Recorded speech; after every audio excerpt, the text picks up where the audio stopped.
연극이 시작됐다. 국내외 내노라 하는 극단들이 수원에 모여 저마다 개성 있는 무대를 연출한다. 세상에서 가장 트렌디한 퍼포먼스가 지역의 오랜 문화유산과 만나 세상에 단 하나뿐인 무대를 만들어낸다.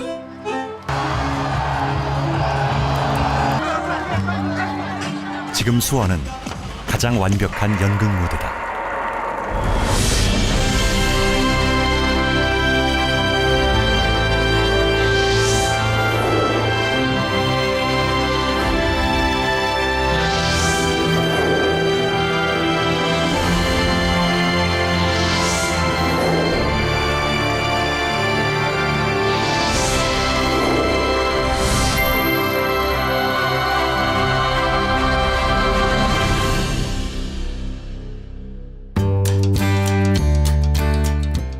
수원에서 본격적인 연극 전문극단이 출연한 것은 1960년대다. 1961년 수원농고와 수원여고 연극반 출신들을 주축으로 창립된 화홍극회는 사실상 수원과 경기 연극의 시작이다. 베니스의 상인 있잖아요.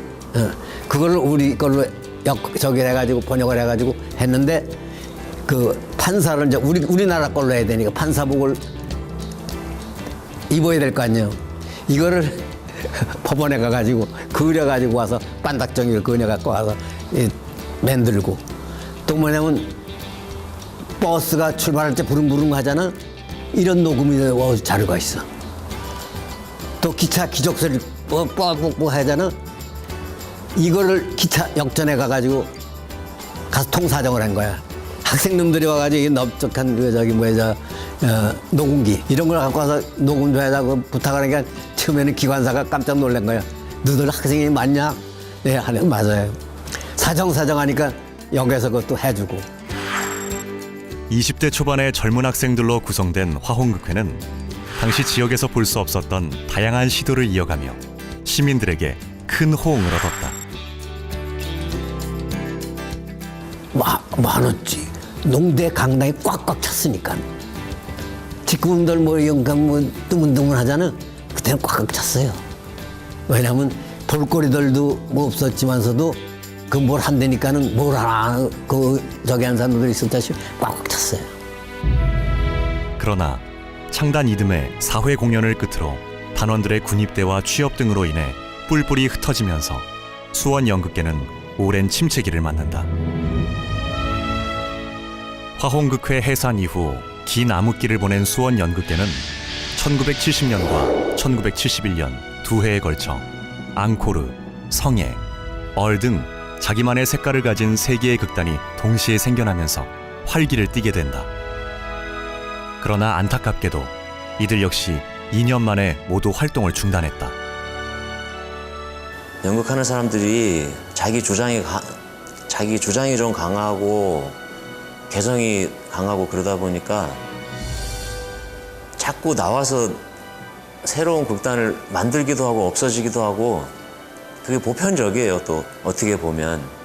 그런데 특히나 이제 배우들 같은 경우는 그런 일이 없는데 연출이나 극작을 하는 사람들은 자기 색깔로 하고 싶어 하거든요. 그래서 아마 그분들도 한 곳에 모이지 못하고 이렇게 조금 비슷한 분들끼리 모여서 했다고 생각이 되어지고. 수원은 물론 경기 지역 최초의 소극장인 돌다방 소극장. 이곳에서 수원 연극사의 결정적 장면이 탄생한다. 8, 90년대 수원 연극의 부흥기를 이끌었던 극단 수원 예술극장이 태어난 것이다. 수원 연극계의 역량을 통합한 극단 수원 예술극장은 1979년 한국연극협회 수원지부로 정식 승인받고 이듬해에는 경기도 지회로 승격되면서 이후 경기 연극을 이끌게 된다.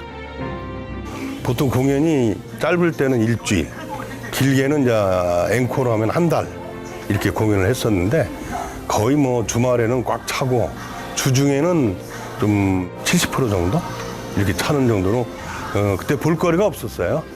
그리고 이제 그 극장이 중앙극장이라고 로얄극장 두 군데 이 드라마를 대응 있는데 연극은 뭐 거의 없으니까 어떤 욕구 충족을 좀 했던 것 같아요. 그때 당시에는. 비슷한 시기 수원예술극장과 더불어 80년대 수원 연극을 이끈 쌍두마차인 극단 성이 잉태되고 있었다. 1983년 창단한 극단 성은 30년이 넘은 지금까지도 명맥을 이어오는 유일무이한 수원 연극의 간판이다. 하지만 시작은 순탄하지 않았다.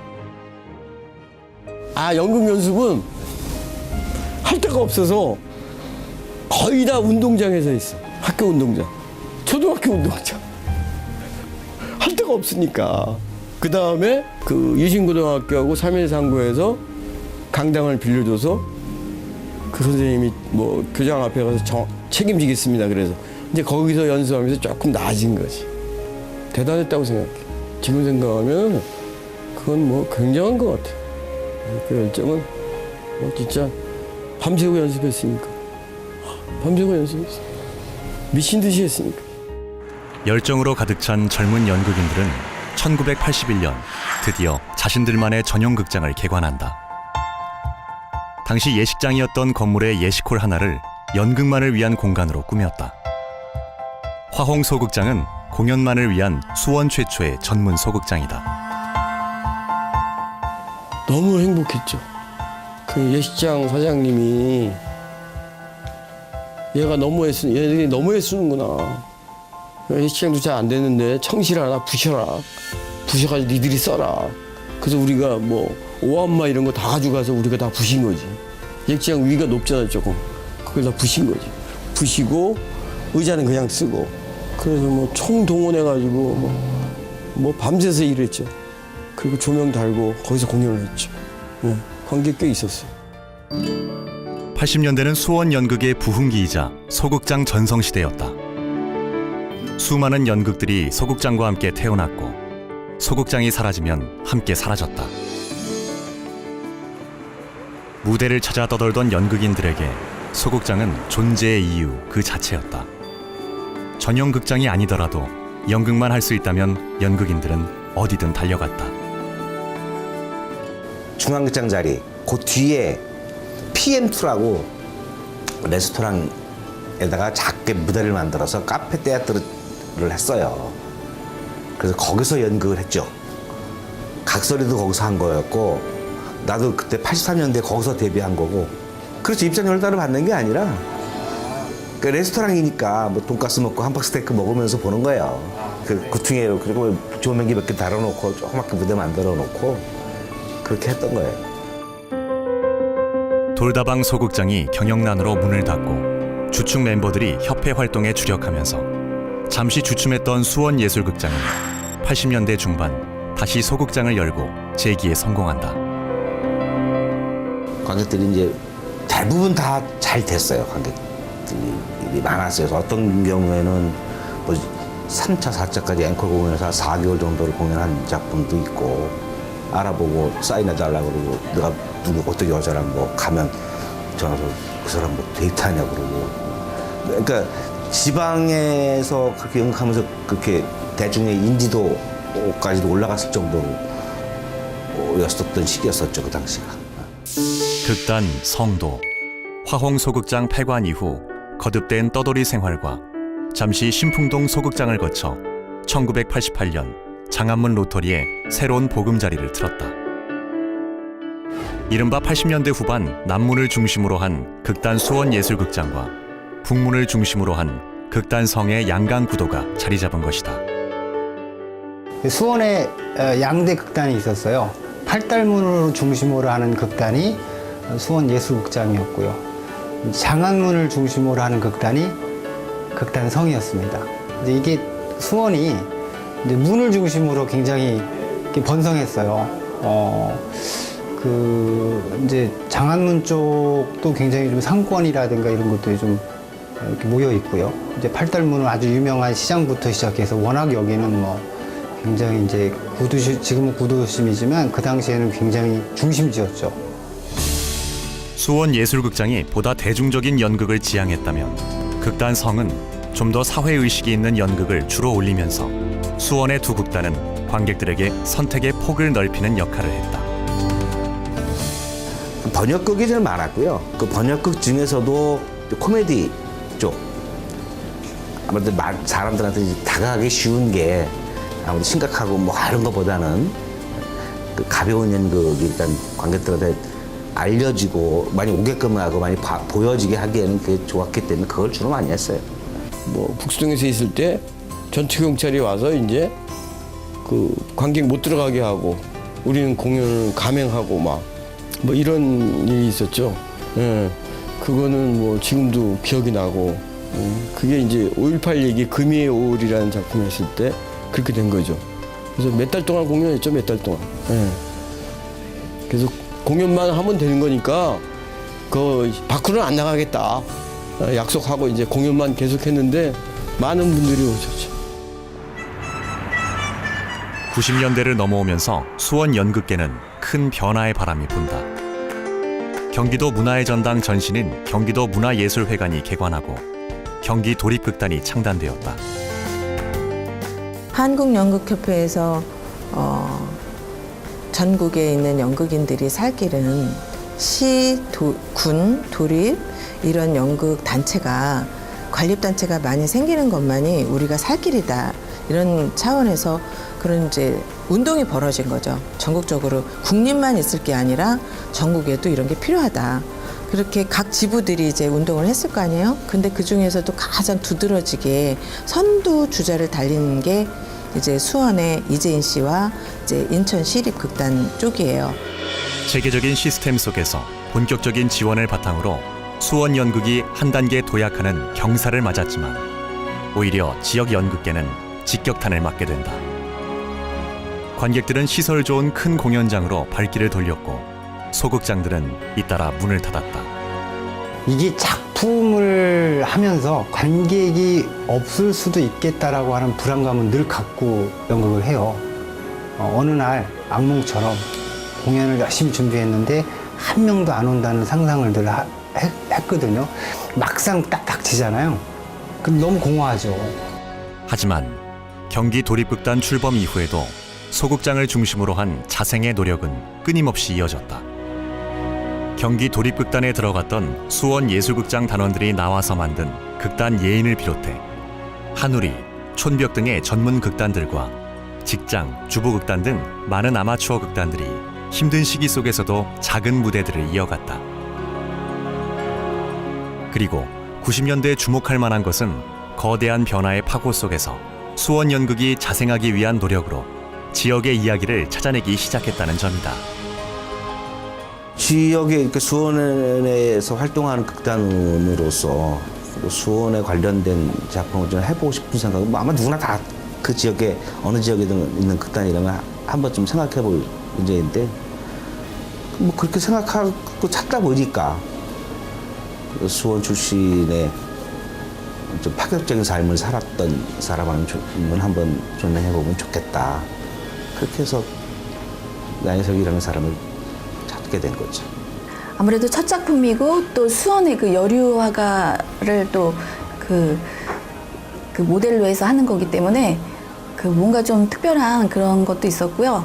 그리고 제가 이제 첫 작품이잖아요. 그러다 보니까 그 여러 가지 공부를 또 그 사전에 공부를 좀 했어요. 그래서 데뷔하기 전에 공부 사전을 좀 많이 했고 그다음에 뭐 작가 선생님하고 같이 뭐 리딩이라든지 아니면 동선이라든지 그 연극하는 데 있어서 그 여러 가지 그런 그 중요한 부분들을 이제 같이 연구를 하면서 첫 작품을 진행하게 됐죠. 극단 성 역시 90년대 중반부터 2000년대에 이르기까지 지역의 역사와 인물을 조명한 창작극들을 끊임없이 선보였다. 지역의 한계를 오히려 지역색으로 정면 돌파한 이런 시도들은 성공적이었다. 수원 최초로 일본, 이집트 등 해외 국제연극제에 참가해 수원 지역의 이야기로 큰 호응을 얻고 전국적으로도 수원 연극의 위상을 한 단계 높이는 역할을 했다. 점차 규모 있는 연극에 밀려 소극장 시대를 마감할 수밖에 없었던 지역 연극계가 지역의 소재를 적극 발굴함으로써 새로운 활로를 찾아낸 것이다. 그중 백미는 1996년 수원 화성 축성 200주년을 기념해 극단 성이 기획한 수원성 국제연극제였다. 화서문을 주무대로 일본, 중국, 미국, 러시아의 유명 극단들과 극단 성이 펼친 아름다운 향연은 지역의 문화유산이 훌륭한 연극 무대가 될 수 있다는 점과 지역에서 민간 주도로 국제적인 행사를 성공적으로 치러냈다는 점에서 세상을 놀라게 하기에 충분했다. 수원 시민들이 그때가 인구가 그도 한 6, 70만 됐거든요. 수원 시민들이 거둔 돈이 후원금이 2천만 원이었어요. 그 돈 내신 분들이 다 관객이었고 그분들이 또 홍보하고 그러니 뭐 관객이 많을 수밖에 없죠. 시민 전체가 막 다 움직이는 거 마찬가지니까.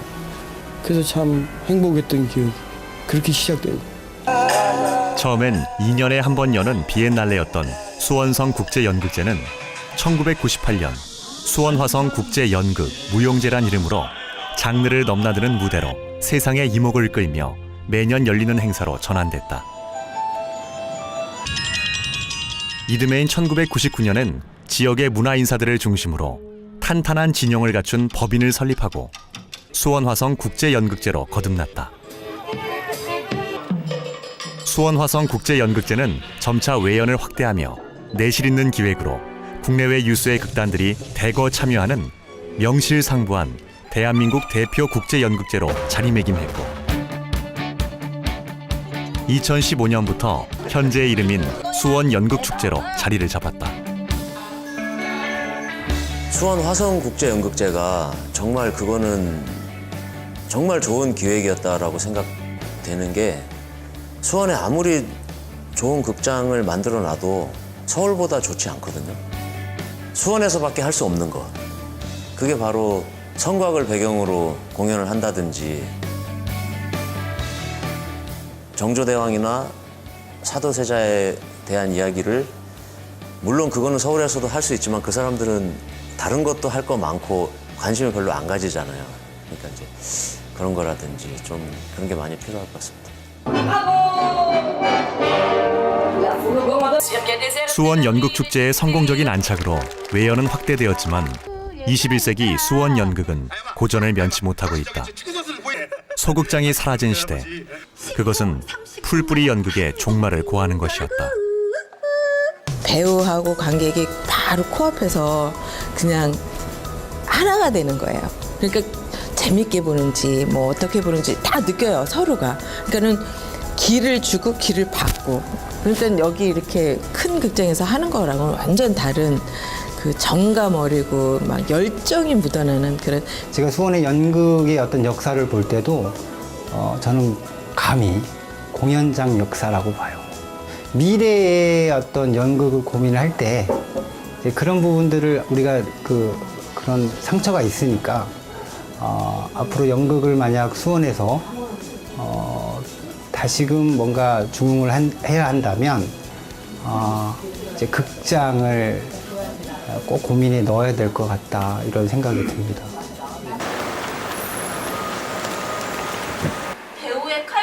배우의 몸짓과 대사 하나하나에 관객들도 덩달아 신이 난다. 수원 아마추어 극단 메카네의 무대는 관객의 숨소리까지 담아낸 후에야 막을 내린다.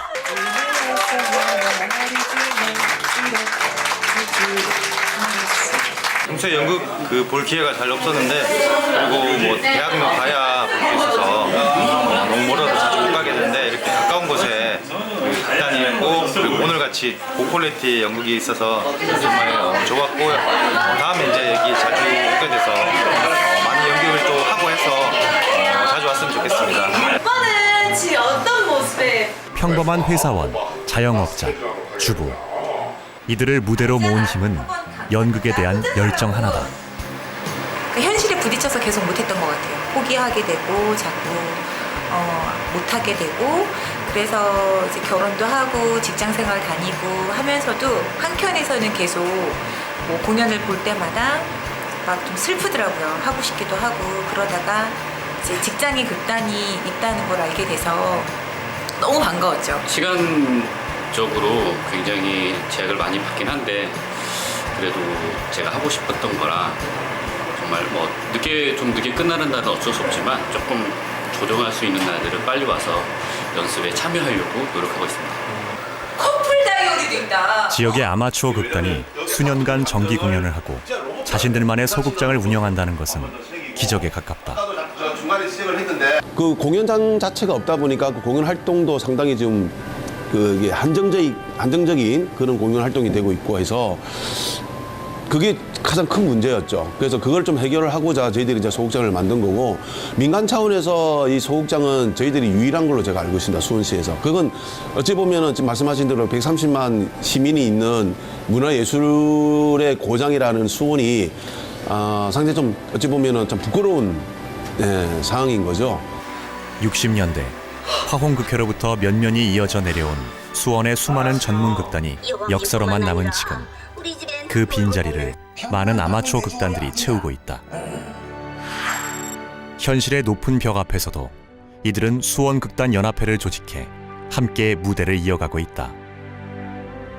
8개 극단이 그 수원극단연합회라고 만들어진 것도 결국은 재단에서 그 추진했던 그 활동들, 그러니까 그때 당시에 수원 연극축제, 국제연극제를 통해 가지고 시민 플린지의 그 프로그램 내에 참여했던 극단들이 있거든요. 그 극단들이 지금 모아진 거예요. 아마 재단에서 그런 활동이 없었다 그러면은 저희들 극단이 있는 조차도 아마 몰랐을 겁니다. 상당히 큰 도움이 된 건 사실이에요. 지금 수원은 굵직한 수원 연극축제와 경기 도립극단 등 중량감 있는 무대가 이어지고 있다. 그리고 그 한편엔 열정으로 가득 찬 작은 무대들이 펼쳐지고 있다. 관립에서는 관립대로 그렇게 하더라도 야생에서 그런 소극장이 활성화가 돼서 이게 양쪽으로 발전해야 된다고 생각해요. 그래야 관객들이 여러 종류의 이런 연극도 보고 아주 소시민적인 그런 연극도 보고 그럴 수 있지 않겠어요? 수원 연극 반세기. 도시는 커졌고 무대도 커졌다. 그 사이 땀과 눈물을 받아내던 수많은 무대들이 막을 내렸다. 그리고 극본과 배우가 바뀐 채 또 다른 무대가 오른다. 분명한 것은 아직 연극은 끝나지 않았다는 것이다.